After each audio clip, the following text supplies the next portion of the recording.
To a lot of brides, the wedding dress can be one of the most important parts of the day, and finding the right one can sometimes be tricky.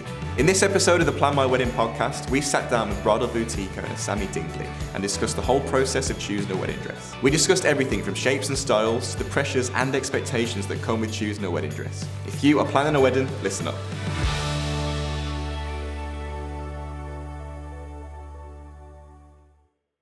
Hello and welcome to another episode of the Plan My Wedding podcast. Today we're recording from Romantic Dreams Bridal Boutique in Birmingham. That's a lot of B's there. And today joining me is the owner, Sammy Dingley. Sammy, welcome. Thank you. Welcome to the shop. Thank you for having us. I'm sorry for taking it over and making such a mess today. That's okay. You're welcome. So today's episode is all about wedding dresses and basically the whole process from research before you know anything about dresses to buying the dress and kind of wearing the dress on the day and the practicalities about that. So Sammy, before we get into that, it'd be great to find out a little bit more about you and your background and a bit more about Romantic Dreams, please. Okay, well, I'm Sammy Dingley. I'm the owner of Romantic Dreams Bridal Boutique here in the Jewellery Quarter. We've been here for 7 years. Before that, I had a background in performance, so I was a professional dancer and singer. And then 7 years ago, I decided to open a shop. And 3 weeks later, it was ready to go. And how do you find the industry as a whole, working in the wedding industry? Yeah, it's very similar to my performance background, actually, because it's very female orientated. So there's a lot of female entrepreneurs, not just in obviously bridal boutiques, but florists and cake makers and things like that. So it feels a very female-led kind of industry, which again, you know, there's a lot of female dancers, female singers. So it kind of felt like the right transition to make. Because it felt familiar to me to begin with. Cool. So we're going to talk about the whole process of start to finish from buying a dress and the wedding day, as I mentioned. So let's take it back to the very start. Before they even book an appointment with you, before, you know, they even think about trying on a dress, how much research does someone do before coming into a bridal shop? I suppose it's 6 of one and half a dozen of the other, because some people will do a lot of research and know exactly what they want when they come here. But doing things that way can be detrimental, because you're researching on the internet, you're looking at women that aren't you, dresses that have potentially been airbrushed and digitally modified. And then when you come to a boutique, the reality of that is very different. And then you get brides on the other end of the spectrum that don't do any research and potentially could be better off doing that, because then they're shopping for themselves rather than, you know, a mystery model that wears lots of different designer dresses for shoots, but not necessarily in real life. It's that Instagram versus reality. You can do research, of course. It's an exciting time, and everybody, you know, the first thing people want to do is go and shop for dresses. But I think have a realistic expectation. Then when you put that coming to try dresses on for yourself, it's good to research shapes and fabrics and colours and designs and things like that, but then be very open-minded when you begin the experience for yourself. Yeah, expectations are a really important thing, because this is the first time I've ever been into a bridal shop. Good. And I guess my my image of like this whole kind of scenario would be, I think it's pretty much say yes to the dress and don't tell the bride kind of scenario, where everyone comes in together, the whole bridal party there, they got champagne, you know, they're all crying when they think they found the right dress, they're all kind of slating some of the dresses that they really don't like. I mean, what's the reality, and how much has those kind of shows affected people's mindsets on choosing a dress? Yeah, so I think it's those shows have shaped people's expectations quite a lot. People expect to cry. It's not the dress if mother of the bride didn't cry or grandma didn't cry, and the reality of that is very, very different. Yeah, some people do know their dress when they put it on, or, you know, there are tears, but unless you're a very emotional person, you know, that's unlikely to happen. It's a very pressurized environment. You're essentially choosing the most important dress you're ever going to wear. You might cry when you see the price. But you're not likely to cry. Your hair's not done, your makeup's not done. You're not at the point of the full package. You are likely to cry on the day of your wedding, but at the point of saying yes to the dress, it's very different. And I don't think those shows help in terms of what, you know, if people aren't crying, you keep looking, and potentially you found your dress a long time ago, but you didn't get what those women are getting on those shows. So you think you haven't found the dress. So the expectations, there's a lot of pressure on brides now because of those shows to get those emotions from people and to get those reactions. But those reactions have been filmed 10, 15 times and they just want to go home. Yeah, it's interesting that because, well, first of all, how many people do you think should come with the bride? Because it's almost a case of too many cooks, in my opinion, just not knowing anything about the industry. I would imagine if I was picking a dress, I'd probably want to come on my own, in all honesty. Yeah. Like, I'm getting married next year, and my fiance said she kind of already knows what she wants, and she doesn't feel the need to bring the whole bridal party with her. But she actually said she still wants to give like her mom and my mom that experience of kind of coming with her. See, I mean, what would you say to that? How many people do you think is a good number to bring with you? And do they need to bring anyone at all? They don't need to bring anybody, no. Some people bring an entourage. You know, we get people come alone, and I think I would potentially do it on my own. And then you get the other end of the spectrum again, 10, 12 people come along, all the bridesmaids, the two mothers, the grands, because you do feel like they need to have that experience. They've waited their whole life to see you in a wedding dress as much as you've waited that time to wear one. And I would suggest still doing it, like your fiance said, just to let them have their day and their experience. But potentially don't be the first appointment because you want to get an idea of what you want, and put your expectations into reality of what the experience is going to be, and potentially not the last appointment where you're going to make the decision. Maybe put them in the middle somewhere so that they get their day, they get to see you in what you like, and then they get to put you in what they like. But I think if you're a very indecisive person and you're easily swayed, don't take them. Only take a very small amount of people, if any, because they have an expectation. A lot of the grands have dreamt of seeing you in a great big ball gown on your wedding day from when you were 5 years old, and you want to wear a slim fitting column dress. She's never going to be on board with that, and you're either going to feel sad that you've upset her, or you're going to end up wearing something you don't want to wear. So yeah, it's a tricky one. Bring those people whose opinions you value. The wedding day is the day for everyone to be excited and to see you in the dress. You don't have to bring them to your appointments as well. So moving on to shapes and styles, as you mentioned there, should people worry about or think about or consider the time of year when they come and try on a dress? So the different styles and shapes depending on what time of year they're getting married? Not really, no. A lot of people tend to think that when they're having a winter or an autumn wedding that sleeves might be a key. They might need a sleeve because potentially if they're outside for photos it'll be quite cold. But in reality, a huge amount of people ask for sleeves and a very small percentage of people have them. And all the different shapes can have sleeves on them as well. So the column, which is a very straight wedding dress, can have sleeves. The fishtails, the ball gowns, there are different shapes. But as I say, a lot of people won't end up with sleeves because you're not outside for very long, and then you're kind of stuck with them all day. And the same in the summer, strapless dresses or spaghetti straps, because people think they're going to be hot, or abroad weddings, destination weddings, or can't wear a sleeve because it's abroad. But again, the venues are equipped for the weather and the temperatures and things like that. I think not to get hung up on the things you can't control. Essentially, just buy the dress that you love, that suits you the best. And going back to that, I don't really buy into you're a pear shape, so you should wear a ball gown, because different body shapes do dictate what looks best on you, but at the same time your personality needs to play a part in that as well. You could be pear shaped, but you could also like sport and motorbikes and you're into tattoos. You're probably not going to wear a big pink ball gown because you're pear shaped. So your personality does need to play a part in the type of dress that you wear as well, because essentially you want to be the best version of yourself on your wedding day. You don't want to wear what your body shape is dictating, because you just won't be yourself. That's interesting. Do you get that a lot, that maybe someone comes in and they think, I need that fishtail kind of style, or they have their heart set on a specific style.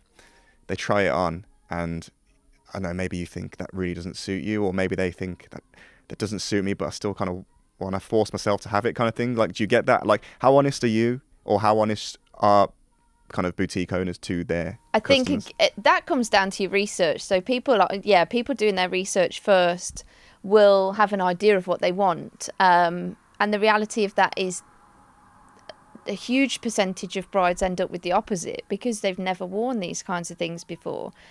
And also, when you do your research, if you do your research, you need to research where you're going, because there are some shops that will sell you anything, and there are also shops that won't. Like, my reputation is the bride. Every bride that comes into the shop is my reputation, and I'm not going to send a bride out of this shop in something that I'm not happy for her to market. She's marketing my shop on her wedding day, and so my job is to find the best dress for her that sells us both. It needs to be the best version of her on her wedding day, and it needs to showcase that we're good at what we do. We don't do the hard sell here. I don't need the drama 6 months down the line when the dress arrives and the bride decides she doesn't like it because I sold it to her. It's very much a case of the bride needs to choose her dress. I'm here to assist, and I'm here to give professional advice. I'm not here to sell a bride a dress she doesn't want. That's not what we do here. But there are places that will do that because they're in business. They're there to sell dresses, and they will sell dresses at any cost. So again, research in those terms is very important. That, do you want to go to a boutique that only sees one bride at a time and you get the whole place to yourself? Or do you want to go to a warehouse outlet that sees 10 brides and 10 bridal parties and you're happy to change in front of all those people?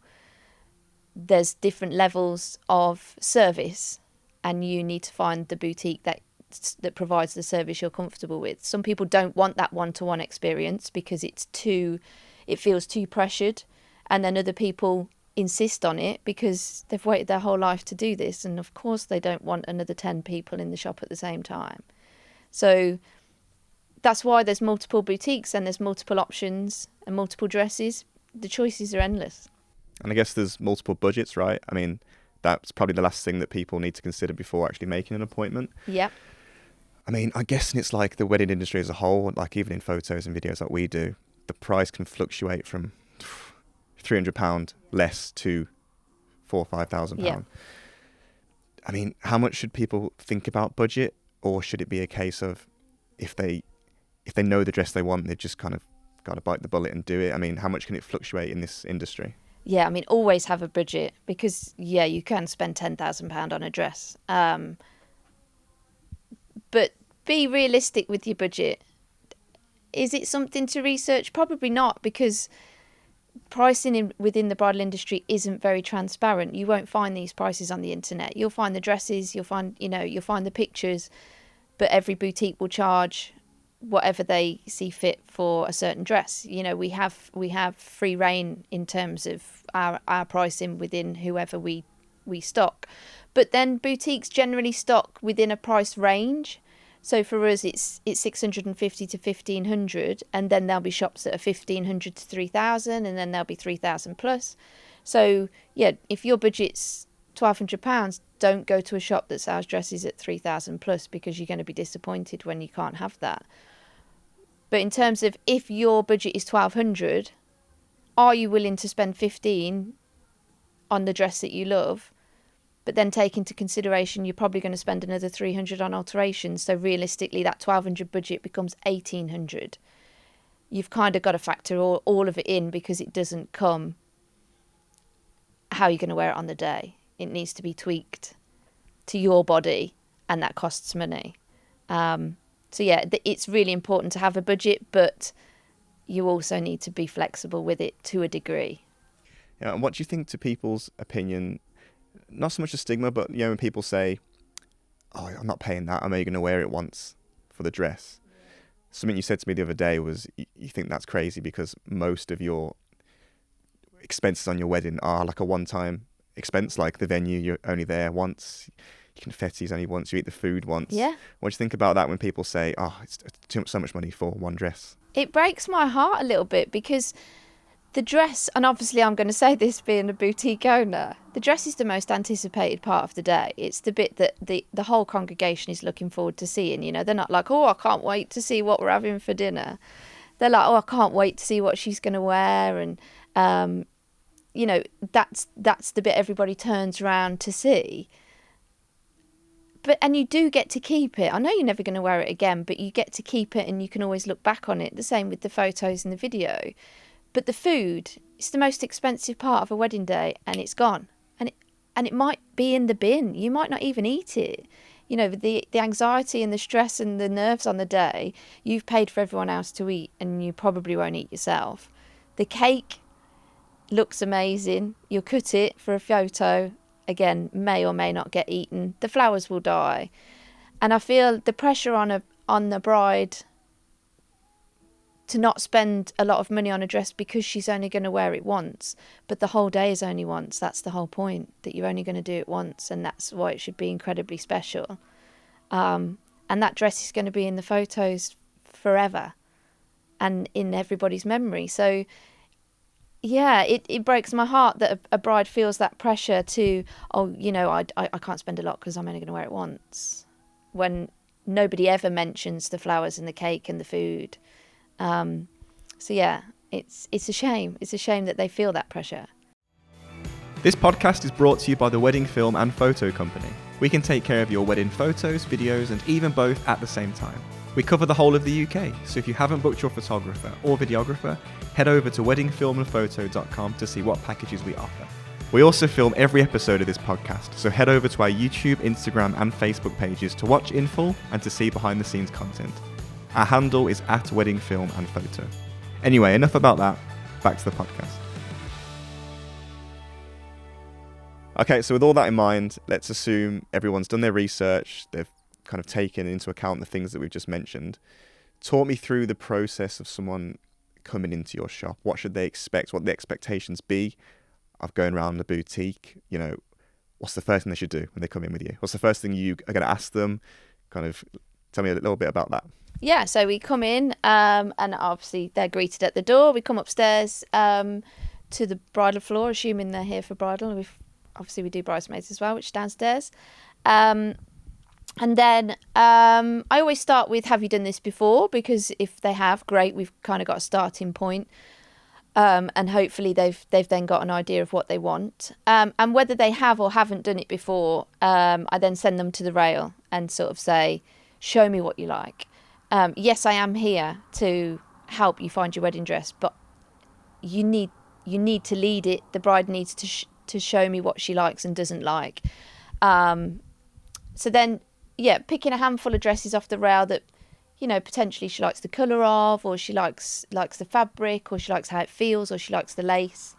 And we'll try those on. Different shapes is a good idea, just to get an idea of an A-line, a ball gown, or a column. Let's work on narrowing down the field. The field's wide open at initially, and you sort of need to narrow it down to the kinds of things that in reality you're going to. It's nice to try everything on, but we need to quickly get down to the actual options for the day. And then once we've tried some on, and I'm sort of listening in the background, I'm not very salesy, I'm not very pushy. Again, it needs to be led by the bride.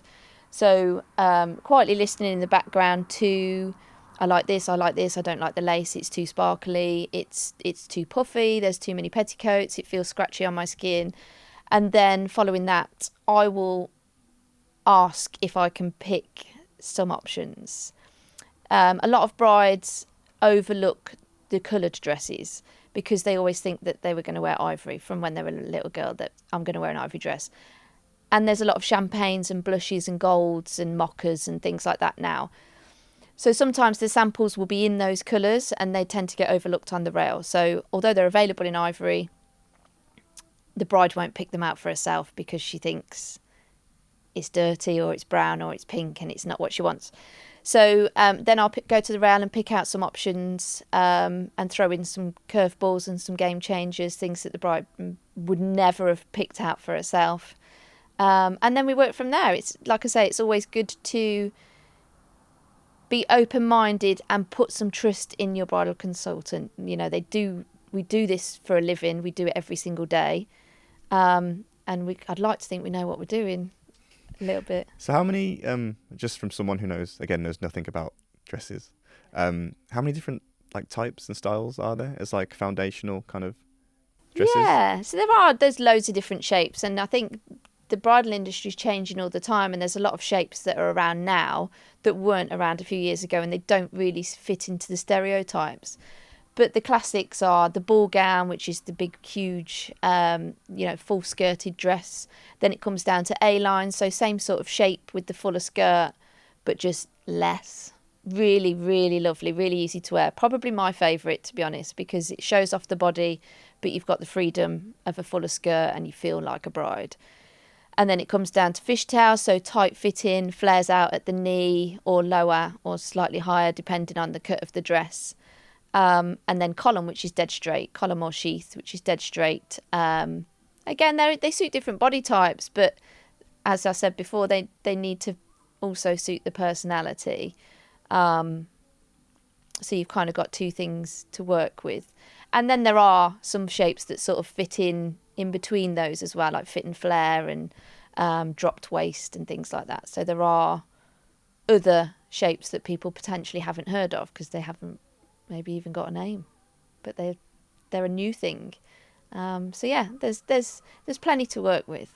And I'm assuming different shapes have different comfortability for brides. Like, I mean, this is a whole different topic on its own, but on the wedding day, I've seen so many brides that are struggling to move around. Even just to sit down, they need a hand. You know, they need 3 people to carry the tail of their dress. You know, how much should people consider when they're thinking about being comfortable on the wedding day? Because it's a long day, right? I mean, if they get into the dress maybe an hour before the ceremony and stay in it till midnight, you know, you could be looking at more than 10 hours in the dress. Yeah, very much so. Again, something people tend to overlook until it comes to the alteration. And then they with a fishtail or a column, for example, and they're asking us to go tighter and tighter. And then we pull out a dining chair and we're like, well, try and sit down in that because you're going to be sitting at that meal for a good 2 to 3 hours.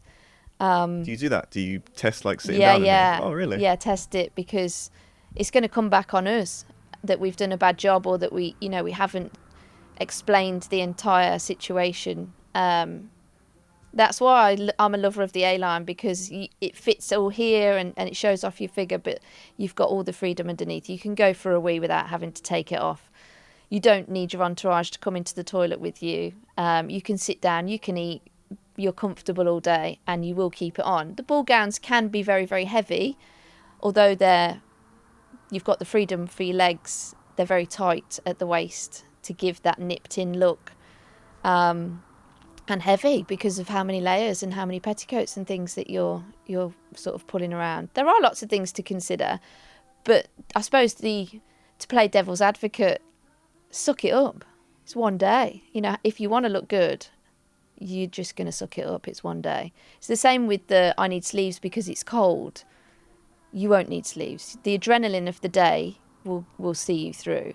But I always say to the brides, consider how you're getting in and out of that dress because mum might be putting you in, but drunk husband's getting you out.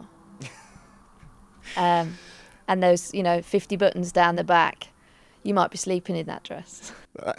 That's interesting actually because we get shots usually of like the parental figure, usually the mother, if the mother's around, to kind of get the final shots of doing up the dress.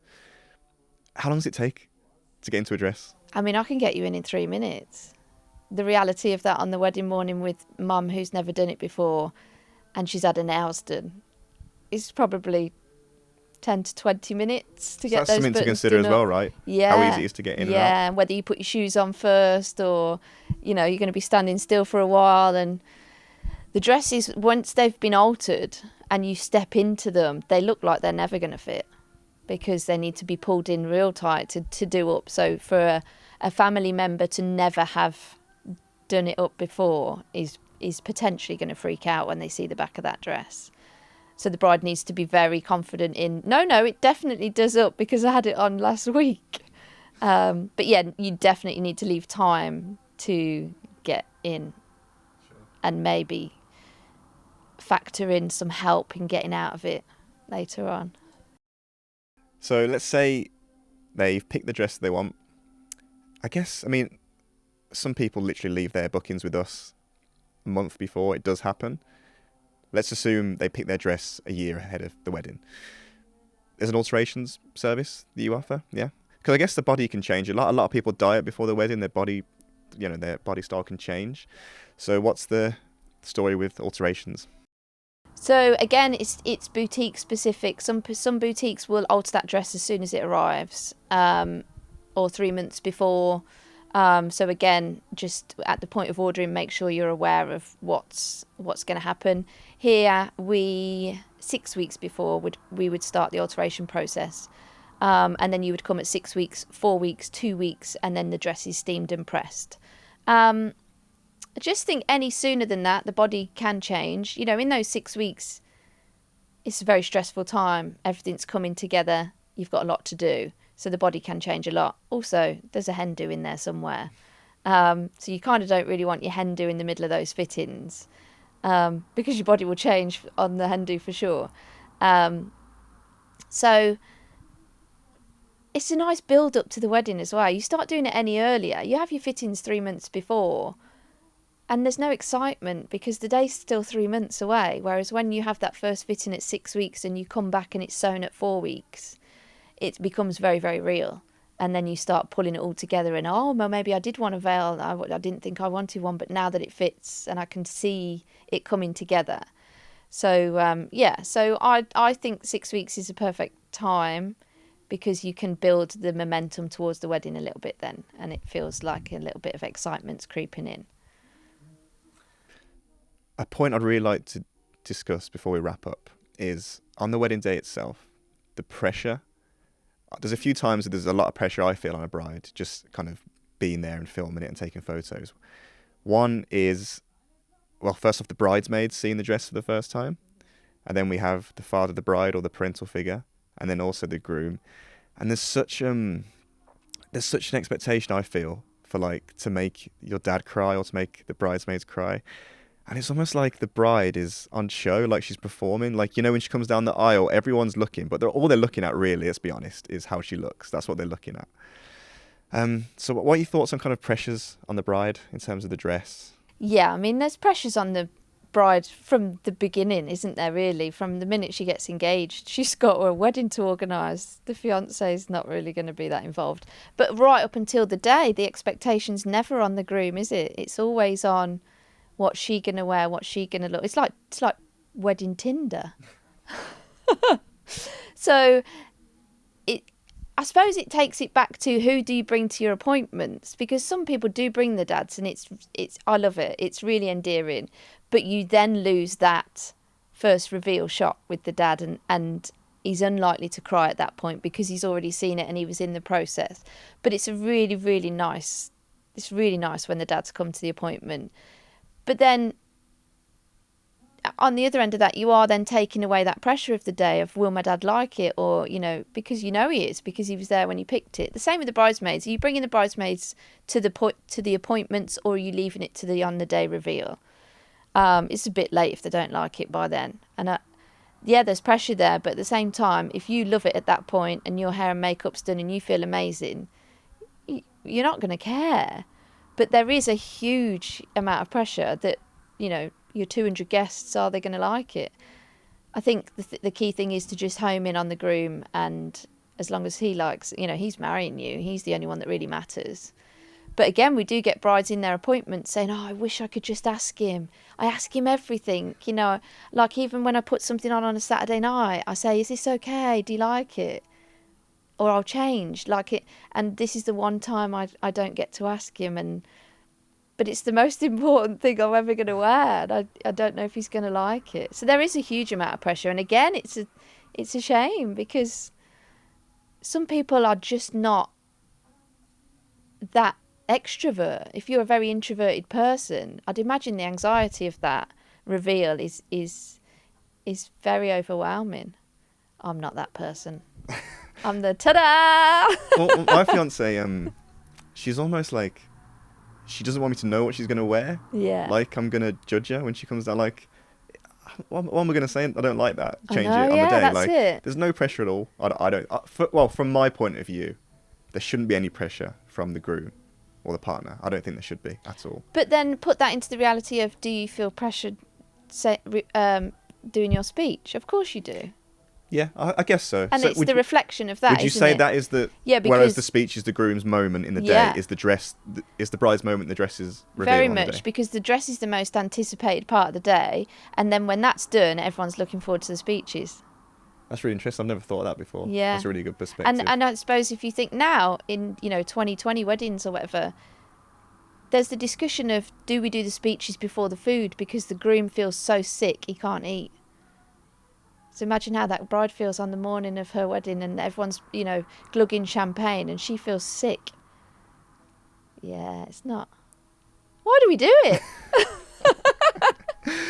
Cool. So before we wrap up, Sammy, that's been amazing, by the way. There's really great insights there. I'm going to put you on the spot. Oh no. 3 top tips for someone choosing their wedding dress. Relax. Enjoy the experience, because it's a one in a lifetime. Hopefully you're never going to do this again. Be open-minded. Trust your bridal consultant. She does this for a living. She knows what she's doing. She does it every day. You may know what you want, but if she pulls a dress off the rail that you thought, absolutely no way am I ever going to try that on, just do it. What have you got to lose? It's not costing you £1,000. You just say, no, I don't like it. And don't expect to cry. Yeah, don't expect to cry. Don't put that pressure on yourself. There's enough pressure. Just relax, be open-minded, and relinquish the expectations. Perfect. Well, thank you very much, Sammy. No problem. And if anyone is in the Birmingham area and looking for a wedding dress, Romantic Dreams Bridal Boutique, make sure you come down to the Jewellery Quarter. Sammy, thank you very much. My pleasure. Thank you. Catch you all next time.